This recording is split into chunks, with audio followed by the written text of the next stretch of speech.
Hello, dear listener. Have you ever wondered how a spoonful of honey ends up on your table?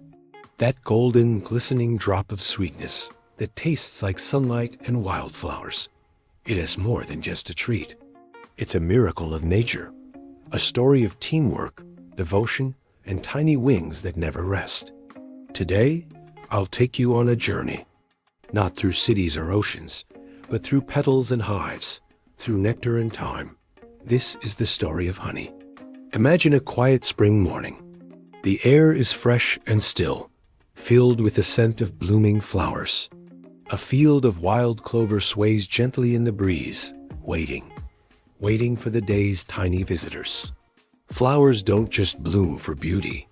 They carry hidden treasure, sweet nectar deep within their blossoms. They call out with color and scent, whispering, "Come here, little one. I have something for you." This relationship between flower and bee is ancient, a silent exchange. Nectar for pollination, life helping life. From a nearby hive comes a gentle hum. A forager bee takes flight, small, striped, no bigger than a paperclip, yet powerful in purpose. Her mission is clear: find the best flowers, collect their nectar, and return home. In one trip, she visits up to 100 flowers, sipping nectar with her straw-like tongue and storing it in her honey stomach, a special pouch made just for transport. When full, she returns to the hive. But her job is only the beginning of honey's transformation. At the hive, she's greeted by her sisters. Worker bees take the nectar and begin to chew it, mixing it with special enzymes that change its structure. It's passed from bee to bee, a living chain of alchemy. The hive is alive with purpose. Some bees guard the entrance. Others clean, feed the young, or build the honeycomb for wax their bodies produce. And others, the youngest, fan their wings rapidly, drying the nectar. Like tiny air conditioners, they lower its moisture content until it thickens and turns into honey.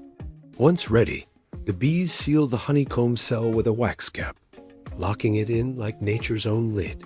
It's now preserved, food for the colony, crafted drop by drop from the essence of 1,000 flowers. And then a gentle friend arrives, the beekeeper. With care and respect, they open the hive. They do not take all of the honey, only what the bees do not need. The rest stays behind, feeding the hive through winter.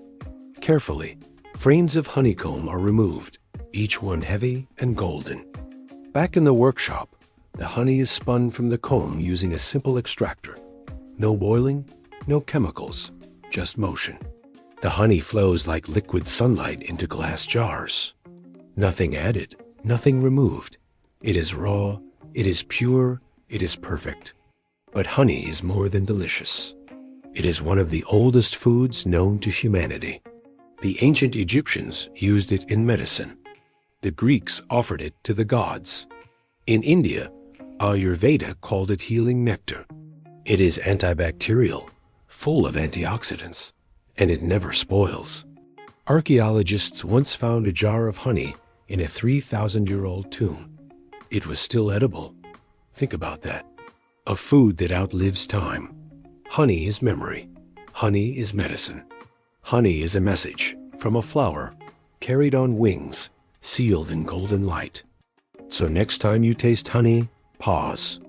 Let it melt on your tongue. Taste the wildflowers.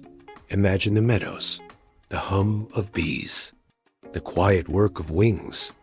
Every drop is a miracle.